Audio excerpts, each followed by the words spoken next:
Good morning, all of you. Today we are discussing the state of matter. आज अपन discuss करेंगे state कि matter की कौन कौन सी स्टेट अपन पढ़ते हैं।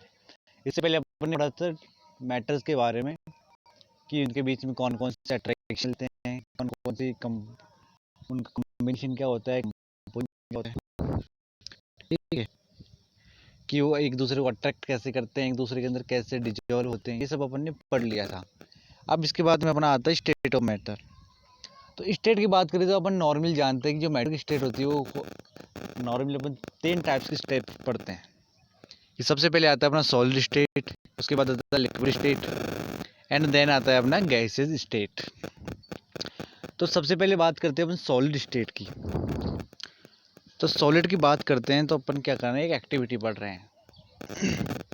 तो collect the following article. A pen लेना है अपन को, एक book, a needle and a piece of wooden stick. Sketch the shape of above articles if your notebook by moving a pencil around them. Do all these have a definite shape, distinct boundaries, and fixed volume? What happens if they are harmful or a drop? Are these capable for diffusing into each other? कि अपन को क्या करना है, 3-4 चीज़ें लेनी है। कौन कौन सी लेना है? सबसे पहले अपन को लेना है एक पेन लेना है, एक बुक लेनी है,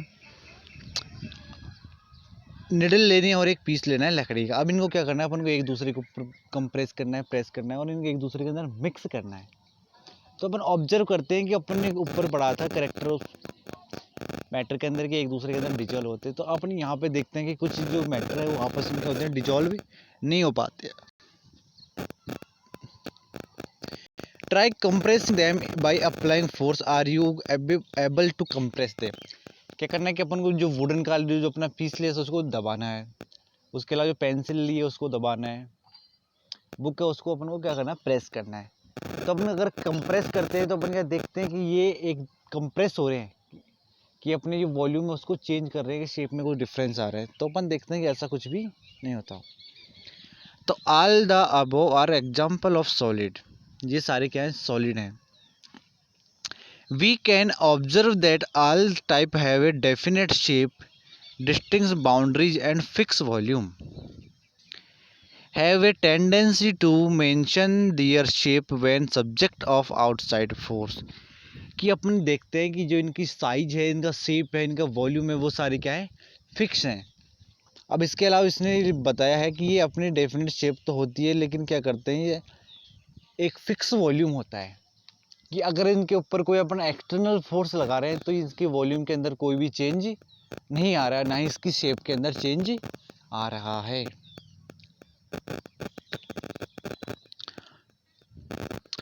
अब इसके बाद में बात करते हैं कि सॉलिड में break under force but is difficult to change their shape, so they are rigid.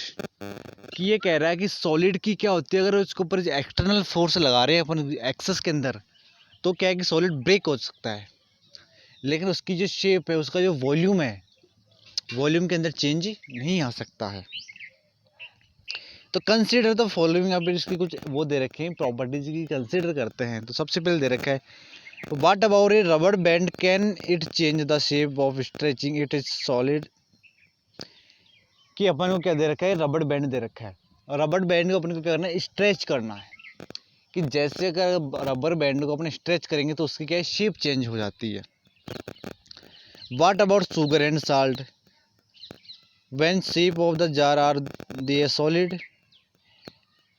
What about a sponge? It is a solid yet we are able to compress it. Why? तो ये कुछ अपन को question answer करने हैं। ये अपन को activity दे रखी है कि अगर अपन ऐसा करते हैं तो इसके अंदर क्या क्या अपन को ऑब्जर्वेशन में क्या क्या रिजल्ट मिलते हैं। तो यहाँ पे इसका आंसर है a rubber band change shape under force of. कि रबर बैंड अपनी शेप कब चेंज करेगी, जब उसके ऊपर क्या लगाया जाएगा, फोर्स लगाया जाएगा। विदाउट फोर्स के क्या होता है कि वो अपनी शेप को चेंज नहीं करता। And reason that some shape when the force is removed, the excessive force is applied, it breaks। कि उसके बाद क्या होगी, the same shape when the force is remove. तो जैसे इसके ऊपर अपन फोर्स हटाते हैं, तो जैसे अपन फोर्स को हटाएंगे तो उसकी जो प्रॉपर वे के अंदर जो शेप थी उस शेप में आ जाता है। If excessive force is apply it breaks, अगर उसके ऊपर एक्सेसिव फोर्स अपन लगाएंगे मतलब ज़्यादा फोर्स लगाएंगे तो क्या हो जाएगा, वो ब्रेक हो जाता है।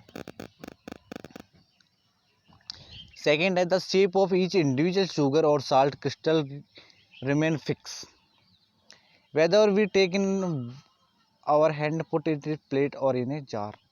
कि क्या होता है, जो साल्ट है और जो अपना शुगर, उसकी क्या है कि जो वॉल्यूम, उसकी जो शेप है ना वो फिक्स है, उसकी जो पार्टिकल्स का जो कॉम्बिनेशन है वो फिक्स है।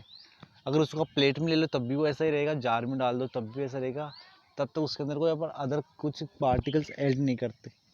तो ये हुआ अपना सॉलिड। कि सॉलिड का क्या होता है, किसका डेफिनेट शेप होती है, डेफिनेट वॉल्यूम होती है। ये इसके दो मेन रीजन है। दूसरा अपने बड़े इसके मतलब इंट्रामोलिकुलर फोर्स है जो ज़्यादा होता है, जिसके कारण क्या है कि ये आपस में दूर नहीं हटते। इसके कारण क्या है, ये सॉलिड को अपन आराम से समझ सकते हैं कि सॉलिड क्या है। अब इसके बाद में नेक्स्ट बात करते हैं द लिक्विड स्टेट। कि लिक्विड क्या है। लिक्विड का मतलब होता है जो अपना, जिसको अपन लीटर के अंदर मेजर करते हैं, जो मतलब वाटर है जैसे लिक्विड है। तो लिक्विड का कौन कौन से हो गए, जैसे वाटर हो गया, कुकिंग ऑयल हो गया, मिल्क हो गया, जूस हो गया और कोल्ड ड्रिंक हो गया। ये सारे क्या होते हैं,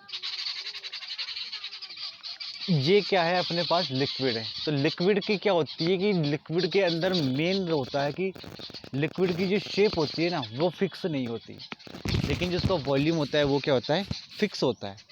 इस शेप का मतलब तो क्या होगा कि जैसे कि 1 लीटर क्या है, वाटर है अपने पास। अगर 1 लीटर वाटर को अपन जार के अंदर डालेंगे तो उसकी शेप ले लेगा, टब के अंदर डालेंगे तो टब की शेप ले लेगा, बोतल के अंदर डालेंगे तो वो बोतल की शेप ले लेगा। तो लिक्विड का क्या होता है, लिक्विड है definite volume but not definite shape. We observe that liquid have no fix shape but have the fix volume.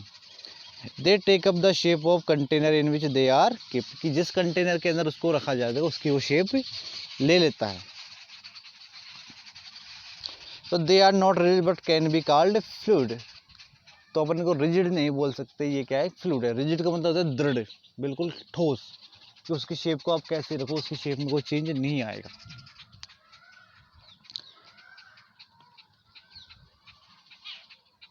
अब उसके बाद ही मतलब गैसियस स्टेट। कि गैसियस स्टेट का मतलब हो गया कि जो लिक्विड और सॉलिड, सॉलिड के बाद में जो कंपैरिजन स्टडी करते हैं तो अपन देखते हैं सबसे पहले आता है सॉलिड। सॉलिड क्या होता है, उसकी डेफिनेट शेप होती है, डेफिनेट वॉल्यूम होती है। उसके बाद बात करते हैं लिक्विड की। तो लिक्विड में क्या होता है, ना तो उसकी लिक्विड के अंदर क्या होता है कि डेफिनेट शेप नहीं होती, लेकिन उसकी डेफिनेट वॉल्यूम होती है। उसके बाद में बात करते हैं गैसियस स्टेट की। तो गैसियस स्टेट के अंदर अपन देखते हैं कि ना तो उसकी कोई, कि डू नॉट, कि ना तो वो क्या करता है कि डेफिनेट शेप रखता है, ना डेफिनेट वॉल्यूम रखता है। कि उसकी जो शेप एंड वॉल्यूम है वो चेंज होती रहती है, जैसे कंटेनर के अंदर उसको रखते हैं तो वो उसी की शेप ले लेता है। तो डेफिनेट शेप एंड वॉल्यूम। तो इसके बारे में अपन पढ़ते हैं। Have you ever observe a balloon seller filling a large number of balloon from a single cylinder of gas. कि अपन देखते हैं कि जो बैलून वाला होता है कि वो क्या करता है, उसके पास एक ही सिलेंडर होता है, लेकिन एक सिलेंडर से क्या होता है, बहुत सारे गुब्बारों को भर देता है। Inquiry from him how many balloon is able to fill from way one cylinder. कि एक सिलेंडर से इतने सारे बैलून भरने के लिए उस एबिलिटी कैसी आएगी उसके अंदर।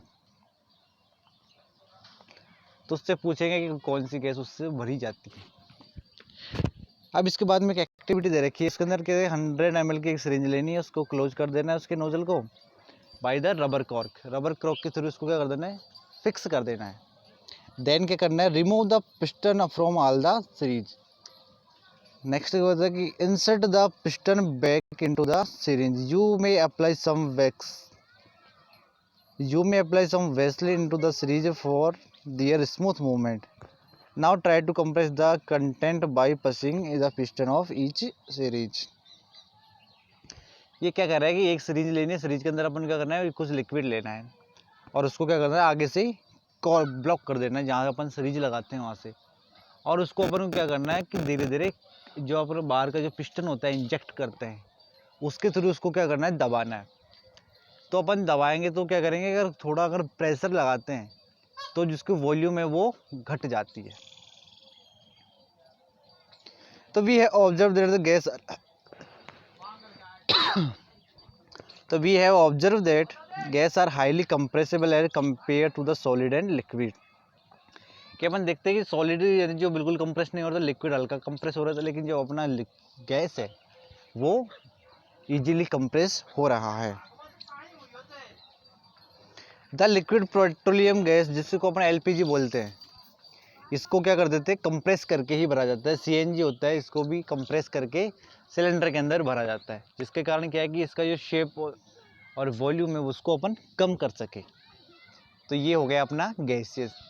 तो अपन नॉर्मली अपन समझ गए कि गैसेस स्टेट क्या होती है, लिक्विड स्टेट क्या होती है एंड सॉलिड स्टेट क्या होती है। अब इसके बाद में आता है effect of change of the temperature, जो अपन नेक्स्ट क्लास में पढ़ेंगे।